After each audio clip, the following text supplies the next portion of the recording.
হে বন্ধুরা, আপনারা নিশ্চয়ই বলিউড চলচ্চিত্রে বিশাল আকারের ভয়ানক প্রাণী দেখেছেন, যেমন অ্যানাকোন্ডা। আর হয়তো আপনারা এটাও জানেন যে এই বিশাল আকারের সাপ একজন আস্ত মানুষকে গিলে নিতে পারে এবং তাদেরকে পাওয়া যায় এক বিশাল আকারের জঙ্গলে, যাকে আমরা অ্যামাজন নামে চিনি। আমাদের পৃথিবী রহস্যে ঘেরা, কয়েক লক্ষ বছর চেষ্টা করেও সব রহস্য উন্মোচন করা সম্ভব হয়নি, আর ভবিষ্যতেও সম্ভব হবে না।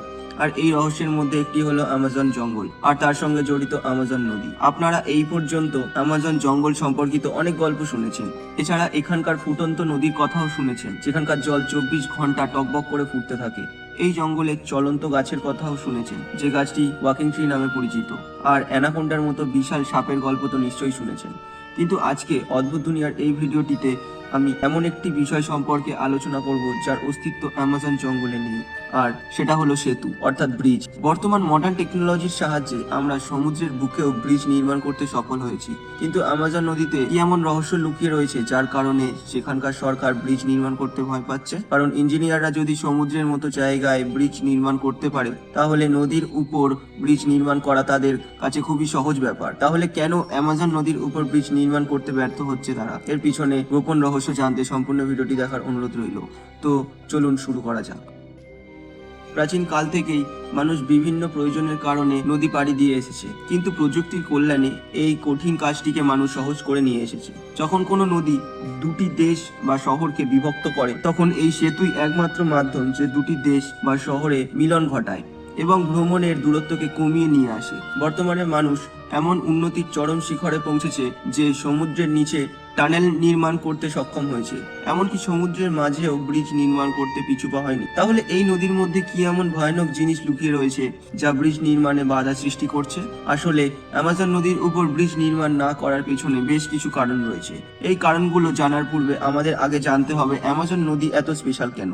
অ্যামাজন পৃথিবীর সব থেকে বড় রেন ফরেস্ট, আর রেন ফরেস্ট মানে যে বনাঞ্চলে প্রচুর বৃষ্টিপাত হয় আর সারা বছর অরণ্যের গাছপালার পাতা সবুজ থাকে।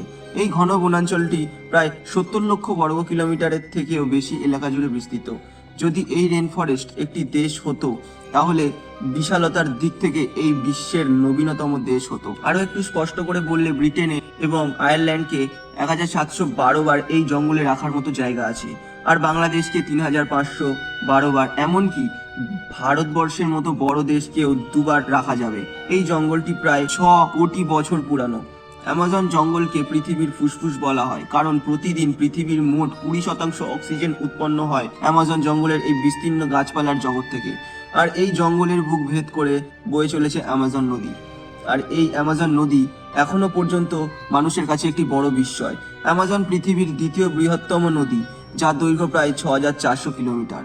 কিন্তু ব্রাজিলের সরকার অফিসিয়ালি ঘোষণা করেছে পৃথিবীর সব থেকে বড় নদী অ্যামাজনই, কিন্তু এটা ভুল, কারণ পৃথিবীর সব থেকে বড় নদী হলো নীল নদ, যার দৈর্ঘ্য প্রায় 6693 কিলোমিটার। অ্যামাজন নদী ব্রাজিল, বলিভিয়া, কলম্বিয়া, ইকুয়েডর এবং পেরুর মধ্যে দিয়ে বয়ে পেরুর আন্দিজ পর্বতমালা হয়ে সোজা আটলান্টিক মহাসাগরে মিলিত হয়েছে। সমুদ্রে যত পরিমাণ মিষ্টি জল যায়, তার মধ্যে প্রায় 20% মিষ্টি জল অ্যামাজন নদী একাই যোগান দিয়ে থাকে। অ্যামাজন জঙ্গলের আশেপাশে 9টি দেশ মিলিয়ে প্রায় 3 কোটি মানুষ বসবাস করে। এই দেশগুলি হলো Brazil, Bolivia, Peru, Ecuador, Colombia, Venezuela, French গুয়েনার, সুরিনাম। অ্যামাজন জঙ্গলের বর্তমানের হিসাবের মতে এখানে প্রায় 300রও বেশি উপজাতি রয়েছে। এরা এখনো তাদের পুরাতন সংস্কৃতিকে ধরে রেখেছে। আধুনিক বিশ্বে ধরাছোঁয়ার বাইরে এই সব উপজাতিরা বাস করে। চলুন এবার আসা যাক মূল প্রসঙ্গে। অ্যামাজন জঙ্গলের আশেপাশে যখন এত বিশাল পপুলেশন রয়েছে, তাহলে কি সেখানে উন্নয়নের প্রয়োজন নেই? সেখানকার জনগণ কি আশেপাশের 9টি দেশের সঙ্গে জোড়ার কোনো প্রয়োজন নেই? বন্ধুরা, বর্তমানে আমরা মেশিন আর্টিফিশিয়াল ইন্টেলিজেন্সের যুগে বাস করছি। একের পর এক পাহাড়, নদী, সমুদ্রের মতো দুর্গম জায়গাতেও ব্রিজ নির্মাণ করে চলেছি, যেটা আজ থেকে 100 বছর পূর্বে মানুষের কাছে কেবলমাত্র কল্পনা ছিল। কিন্তু অ্যামাজন জঙ্গলে একটা ব্রিজ নেই। আধুনিক বিশ্বমন্দের টেকনোলজির যুগে এটা সত্যি আজব বলে মনে হয়। আসল প্রশ্ন হলো, অ্যামাজন নদীর উপরে কি আদৌ ব্রিজ নির্মাণ করা সম্ভব?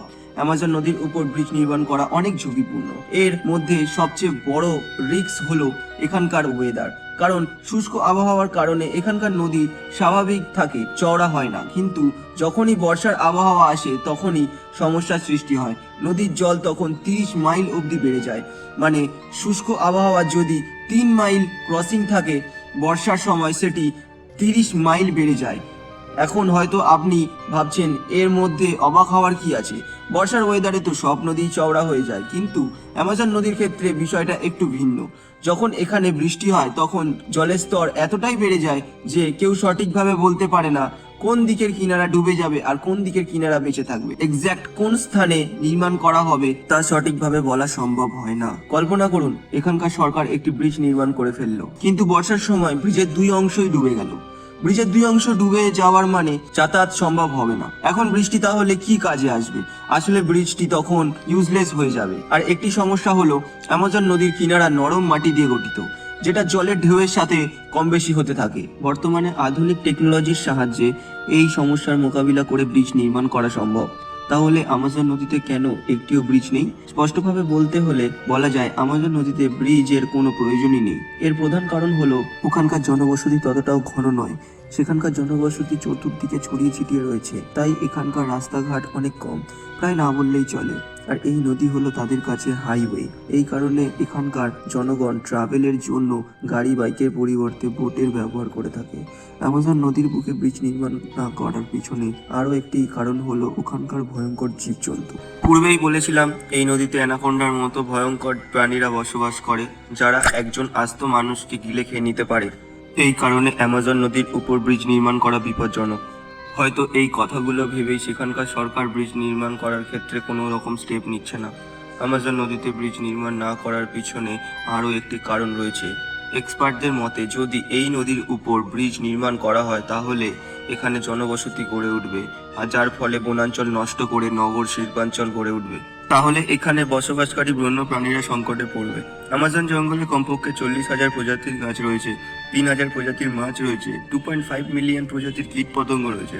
অ্যামাজন জঙ্গলে পেরুর অংশে একটি মাত্র গাছেই প্রায় 43,000 প্রজাতির পিঁপড়ে পাওয়া গেছে। তাহলে ভাবুন যদি মানব জাতি সম্পূর্ণরূপে এখানে বসতি করে তাহলে অ্যামাজনের জীববৈচিত্র্য দ্রুত বলি হয়ে যাবে। আর যদি এখানকার অরণ্য ধ্বংস হয়ে যায় তাহলে প্রকৃতির ভারসাম্য নষ্ট হয়ে যাবে, মানব জাতি সংকটের মধ্যে পড়বে। কারণ পৃথিবীর 20% অক্সিজেন অ্যামাজন জঙ্গল একাই উৎপন্ন করে। এছাড়াও অ্যামাজন জঙ্গলের নদীর জল সব থেকে বিশুদ্ধ। আর এটাই মূল কারণ যে সরকার এবং এক্সপার্টরা ভয় পায় এখানে ব্রিজ নির্মাণ করতে। তবে এমন নয় যে এখানে কখনোই ব্রিজ নির্মাণ করা হয়নি। 2010-এ ব্রাজিলের সরকার অ্যামাজনের একটি শাখা নদী রিও নিগ্রোর ওপর 11,795 ফুট লম্বা টেবিল ব্রিজ নির্মাণ করে। এই ব্রিজটি হলো অ্যামাজন অভিযানের একটি মাত্র ব্রিজ। তবে টেকনিক্যালি এই ব্রিজটি অ্যামাজনের মেন জোনের মধ্যেই পড়ে না, তাই সবাই ভেবেছিল এই ব্রিজটি নির্মাণ করলে অ্যামাজন জঙ্গলের কোনো ক্ষতি হবে না। এই ব্রিজটির কারণে দুটি শহরের মানুষ খুবই খুশি। এই ব্রিজটি তাদের কাছে যেন একটি অলৌকিক জিনিস, কারণ পূর্বেই বোটে চেপে নদী ক্রস করতে হতো, সেখানে এই বৃষ্টির কারণে মানুষ অনেক শান্তি পায়। তবে বিশেষ করে বর্ষার সময় এই নদীটি ক্রস করা অনেক বিপজ্জনক হয়ে যায়। তো বন্ধুরা, আশা করি আজকের এই ভিডিওটি দেখে বুঝতে পেরেছেন কেন অ্যামাজন নদীর ওপর ব্রিজ নির্মাণ করা হয়নি। আপনাদের কি মনে হয় ভবিষ্যতেও কি অ্যামাজন নদীর ওপর ব্রিজ নির্মাণ করা সম্ভব হবে? এবং যদি সেটা হয় তাহলে এখানকার জনবসতি পুরোপুরিভাবে গড়ে উঠলে এর ফলাফল কি ঘটতে পারে? আপনার মতামত অবশ্যই কমেন্ট বক্সে জানাবেন। আর ভিডিওটি ভালো লাগলে অবশ্যই লাইক, কমেন্ট এবং শেয়ার করবেন। আর নতুন হলে অবশ্যই সাবস্ক্রাইব করে বেল আইকনে প্রেস করে নেবেন এরকম ইন্টারেস্টিং ভিডিও সবার আগে দেখতে। সর্বশেষে thanks for watching, stay happy.